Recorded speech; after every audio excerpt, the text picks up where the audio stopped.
Soy Alejandra Lora y te doy la bienvenida a otro episodio de Infórmate con Integra, el podcast de AFP Integra, donde conocerás más sobre empleabilidad, pensiones y finanzas. Hoy hablaremos sobre empleabilidad y todo lo que tienes que tener en cuenta cuando inicias tu búsqueda laboral. Hoy nos acompaña Paloma Walker, fundadora de HR Hub, psicóloga organizacional y especialista en temas de empleabilidad.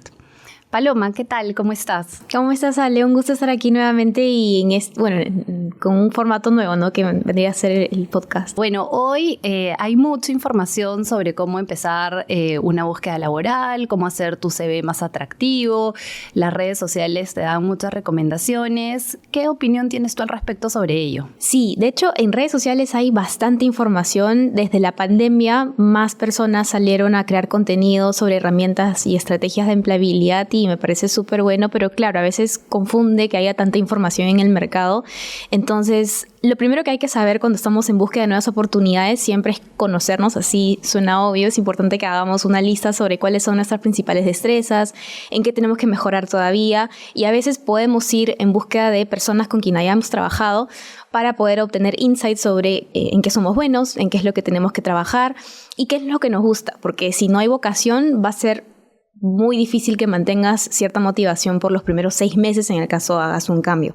Y ese puede ser un buen punto de partida. Luego de eso poder identificar qué sectores estás interesado en poder desarrollarte, si es sectores afines al que ya estás en este momento o de repente mirar a uno nuevo. Entonces yo considero que esas son las principales acciones que debemos de tomar al momento de buscar empleo. Y cuando uno ya tiene claras estas cosas que tú comentas que son súper importantes, el primer paso es el famoso CV, ¿no? Y hoy se dice mucho sobre ello, la extensión, formatos, diseño, etcétera. ¿Qué recomendación darías tú a las personas para esa primera carta de presentación? Sí, Ale, de hecho hay diferentes formas de armar una hoja de vida. Muchas veces hoy en día encontramos información sobre tenemos que hacer nuestra hoja de vida en un formato como Canva o algún diseño en particular, y la verdad es que hoy en día eso ya queda a un costado porque lo más importante es tener palabras claves de calidad, ¿no? Un contenido de calidad que sea coherente, que sea consistente con las palabras claves. Es decir, si yo tengo un interés en recursos humanos y a la vez en el área logística, está bien, pero puedo tener de repente 2 CVs.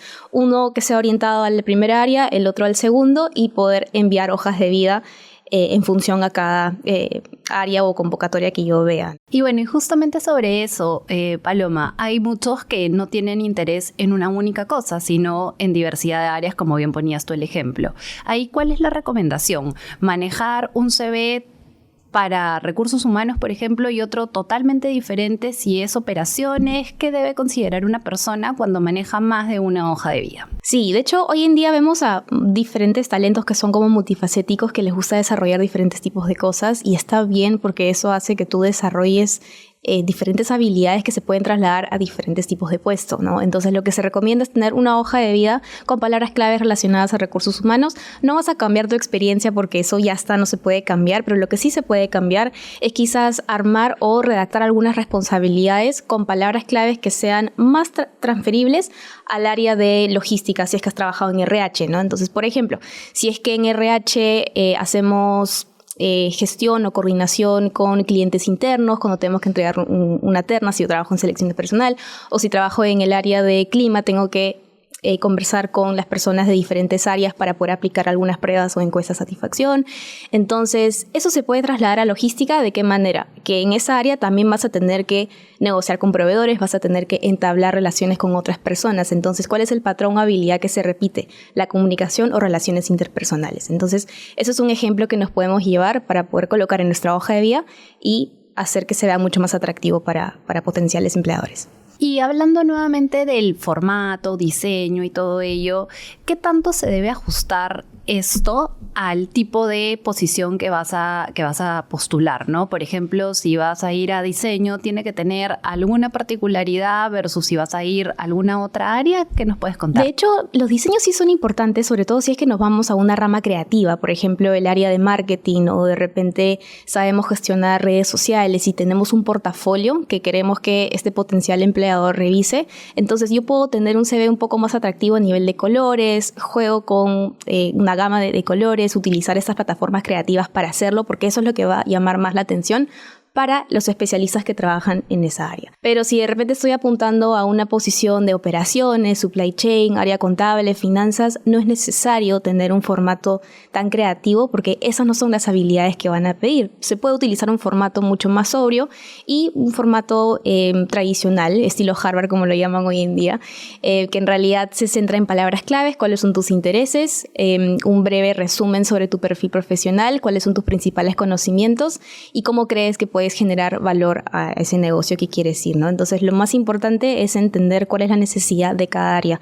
Si es para ramas más creativas, utilizar colores, el tema de portafolio, pero si es una rama mucho más sobria, ya no hay necesidad de hacerlo. Y sobre la famosa extensión, tenemos algunas personas pues que han empezado a trabajar desde muy jóvenes o que ya tienen muchos años de experiencia y tienen en algunos casos 6, 8 experiencias laborales. Ahí, ¿tú qué recomiendas? Uno, sobre la extensión, y dos, también si es que se tienen que poner todas las experiencias laborales. ¿Qué nos comentarías? Sí, Ale, esa es una buena pregunta porque es un caso que vemos muy seguido de personas que tienen 20 años de experiencia trabajando en el mercado y están buscando nuevas oportunidades. Entonces, lo que se recomienda es que en el caso que hayas hecho línea de carrera en una empresa, porque hay casos, ¿no?, de personas que empiezan siendo practicantes y terminan siendo jefes o gerentes, puedes dejar toda esa experiencia en la hoja de vida, pero ya no vas a colocar mucho contenido a nivel de logros o responsabilidades en la posición que tuviste como practicante en el 2005, ¿no?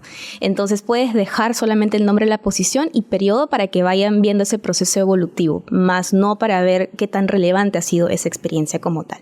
Hay casos, ¿no? Ese es el caso número 1. Caso número 2, en el caso que hayas migrado de una posición a otra en un periodo de 1 o 2 años, ya no es relevante que coloques tus años de experiencia del 2005 al 2010, ¿no? Lo relevante sería que coloques desde el 2013 hacia adelante, ¿no?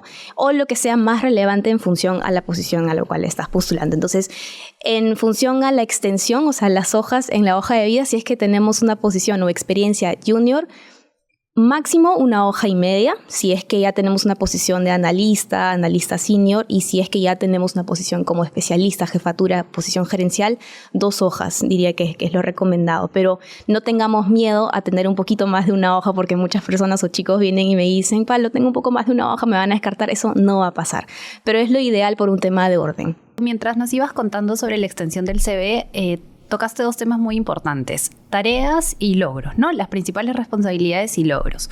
Hoy se ven algunos CVs donde están centrados solo en las responsabilidades, otros en los logros, otros hacen un mix. Ahí, ¿cuál sería tu recomendación? De hecho, cuando nosotros tenemos una posición junior, podemos enfocar nuestra hoja de vida a responsabilidades para que vean cuál es ese margen de potencial que tenemos, cuál es esa capacidad que tenemos. Y por otro lado, si es que ya tenemos una posición de jefatura, una posición de liderazgo, ya se esperan otro tipo de habilidades, ¿no? Como habilidades de gestión de personal, liderazgo, traer mejores números al negocio. Y la manera en cómo podemos demostrar eso es orientando nuestro CV a resultados, ¿no? Colocando de qué manera has generado este impacto, de qué manera generó un impacto positivo esta campaña de marketing que se hizo, creación de nuevas políticas en el área, ¿no? O de repente gestión de equipos, has liderado entre 15 a 20 personas. Ya es un CV que tiene que tener un estándar diferente conforme vayamos escalando en el mercado laboral. Entonces, cuando somos juniors, podemos tener una hoja de vida orientada a responsabilidades, pero claro, va a ser un valor agregado que ya desde analista o asistente o practicante, incluso que lo ven estudiantes, coloquen algunos logros. Pero cuando ya estamos en posiciones de jefatura, no podemos tener una hoja de vida netamente orientada a responsabilidades. Sí o sí tiene que haber resultados. ¿Alguna recomendación adicional o tip particular que quieras dar sobre la creación del CV? Sí, yo creo, Ale, que lo más importante en la hoja de vida es que esté claro cuáles son tus intereses, es decir, a dónde quieres llevar tus capacidades a un nuevo negocio, y eso lo puedes reflejar en el perfil profesional, que es nuestro resumen, con un conglomerado de nuestras competencias, y que esas competencias sean específicas, porque tenemos 2 tipos de competencias: las generales, que son las que necesitamos todos para poder entrar a un puesto de trabajo, como la ética, la puntualidad, y por otro lado tenemos las competencias específicas, es decir, ¿qué me hace a mí un perfil de valor para el área de marketing, por ejemplo?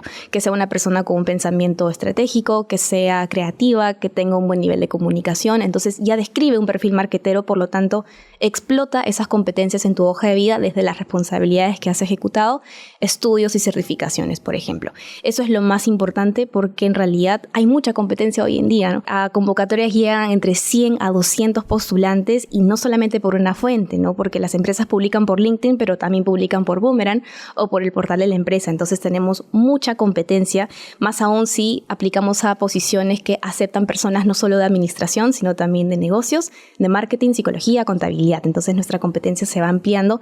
Entonces esa es la manera correcta de armar nuestra hoja de vida. Un juego estratégico con palabras claves. Y bueno, y luego que se termine este primer paso, que es el CV, como bien veníamos conversando, viene el segundo, que es empecemos a buscar, ¿no? Y como ya nos ibas adelantando, puedes hacerlo a través de bolsas laborales, contactos, etcétera. Y aquí viene el tema del networking. ¿Qué es para ti networking? ¿Qué nos dirías sobre eso? Sí, primero lo definiría con cómo lo ve la mayoría en networking, ¿no? Para muchos de nosotros es conocer extraños, ¿no? O hablar con extraños, y la verdad es que no es así, porque cuando cambiamos ese chip o mentalidad sobre networking decimos, realmente estaba cerca el networking. El networking es entender el círculo que tienes a tu alrededor.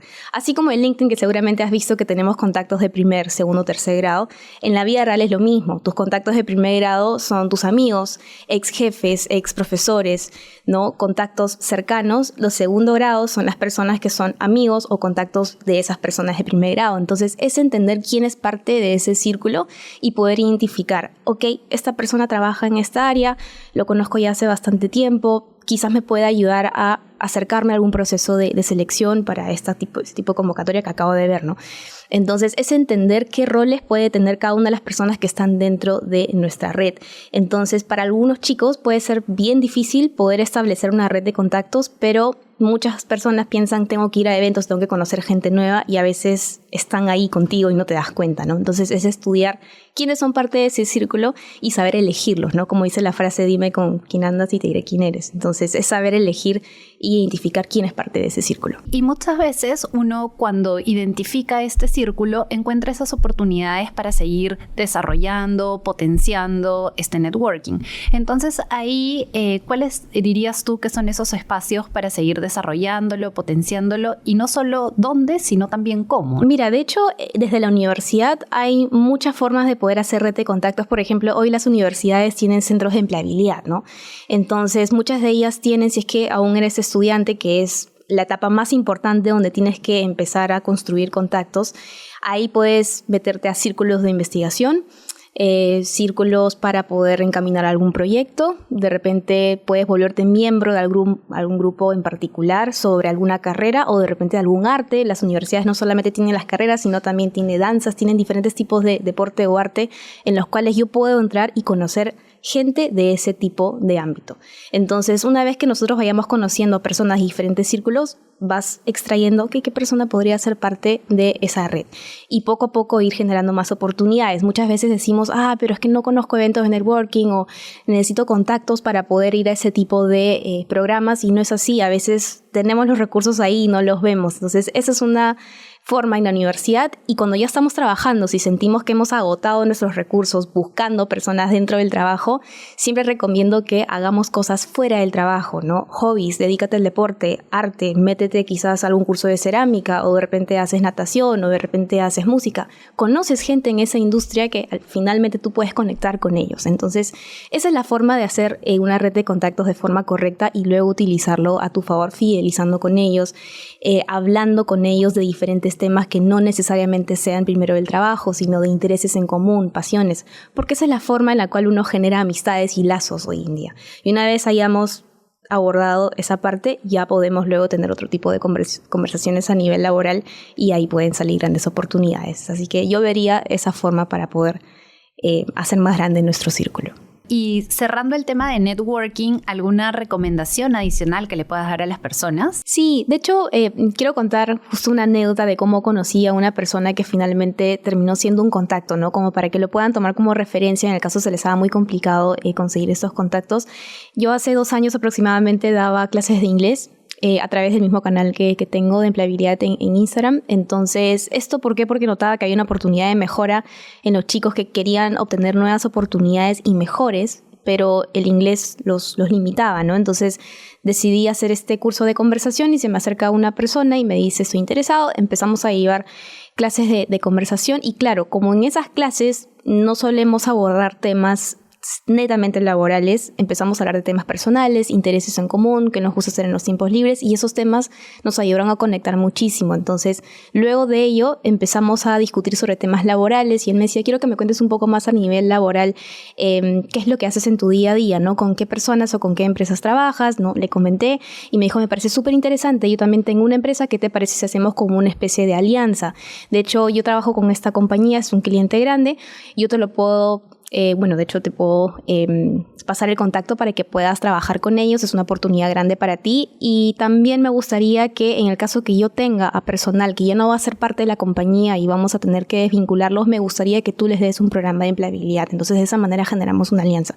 Entonces, ¿cómo se generó esa alianza o ese contacto? Mediante las clases de inglés, ¿no? O sea, no pensé que iba a llegar a tener ese tipo de approach o relación con esta persona y así es como se generan las oportunidades de negocio. Entonces se puede empezar desde la universidad, en los círculos de investigación, en diferentes ámbitos donde uno puede crear nuevos conceptos con diferentes personas, uno puede llegar a ampliar muchísimo ese círculo y finalmente va a ser muy estratégico, ¿no? Para cada uno. Cuando uno va a iniciar la búsqueda laboral, existen diferentes formas, caminos, pero uno muy usado son las bolsas de trabajo, ¿no? Hay bolsas de trabajo abiertas para todo el mundo, otras de universidades. ¿Qué recomendación darías tú sobre el inicio de una búsqueda laboral a través de las bolsas? Sí, de hecho, hoy en día hay bastantes bolsas, ¿vale? Tenemos LinkedIn, que es la principal, todo el mundo está ahí buscando nuevas oportunidades porque sí, es la mejor plataforma para poder encontrar trabajo. Luego tenemos Boomerang, Laborum, Indeed, todas esas plataformas sirven. También tenemos CompuTrabajo, que son para posiciones un poco más técnicas, pero también se publican posiciones que son de carácter masivo, ¿no? O sea, por ejemplo, posiciones para call center, etcétera. Entonces, podemos hacer uso de todas este tipo de plataformas, pero no es solamente quedarnos en la parte de enviar mi hoja de vida o quedarme en la parte tradicional de postulación y decir, ok, vamos a ver si me llaman, me quedo ahí esperando. Es saber multiplicar nuestras opciones, ¿no? Si es que ya le hemos contactado a través de LinkedIn o hemos encontrado la convocatoria en LinkedIn y postulo por ahí, también puedo ubicar a las personas que posiblemente trabajen en el área de talento o selección de esa empresa a la cual le acabo de postular.